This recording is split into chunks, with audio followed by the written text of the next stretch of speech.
I've got somewhat more notes about anecdotes and data, and that really made me think about the TRIFA stuff that I've been in a world of pain over the past couple of days, right? And so total recordable injury rate. So in safety, we measure safety by the absence of stuff, right? So, and then we're ignoring all this data or anecdotal feedback from the field. So I just wonder what thoughts you've got on that, Christian, around why we're so obsessed with these numbers, but we forget about what's actually happening. So data is an incredibly comfortable thing, right? So because it's quantifiable, it's justifiable, it feels good, it feels rigorous. Anecdotes feel kind of messy, and that's just one person's perspective on something. And so what I say to people is, firstly, the plural of anecdotes isn't data, right? They're different things.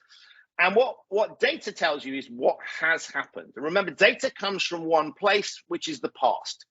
And of course, what happens in the future may not be reflective of the past, but the data tells you what has happened.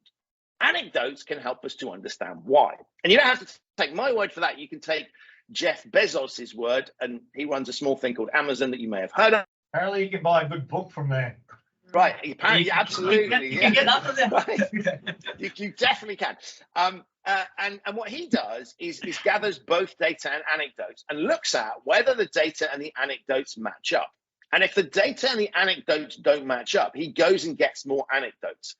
And the logic behind that is to say that we need to understand what's going on here, but anecdotes will give you a sense of the real lived human experience on the ground.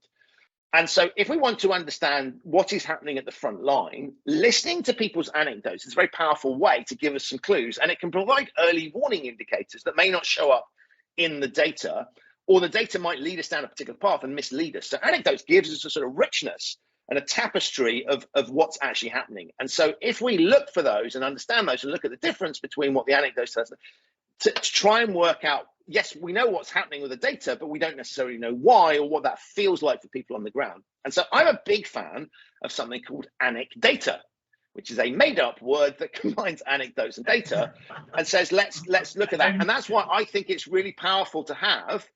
That's why we need to have chief execs, for example, experiencing what their customers experience or experiencing what their employees experience, because what you see at the boardroom level isn't necessarily indicative of what's going on the ground.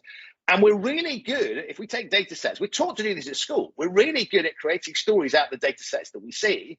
And that's just pattern recognition on our part, but that might be the wrong pattern that we're looking at. And so this idea of allowing this really strange thing of anecdotes and storytelling and human sort of capacity to exaggerate and all sorts of things, allowing that in comes and we can get some useful ideas from. So combining these two things and risk management dashboards and matrices and all those kind of things don't lend themselves to this free text world of anecdotes.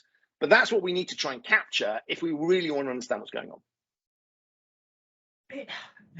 Yeah, it's a big challenge, isn't it? It really is. It's the biggest challenge for us when it comes to these numbers and stuff like that. Just people are absolutely obsessed by numbers. And I think it's Brent. Yeah, you, Brent, looking at your phone.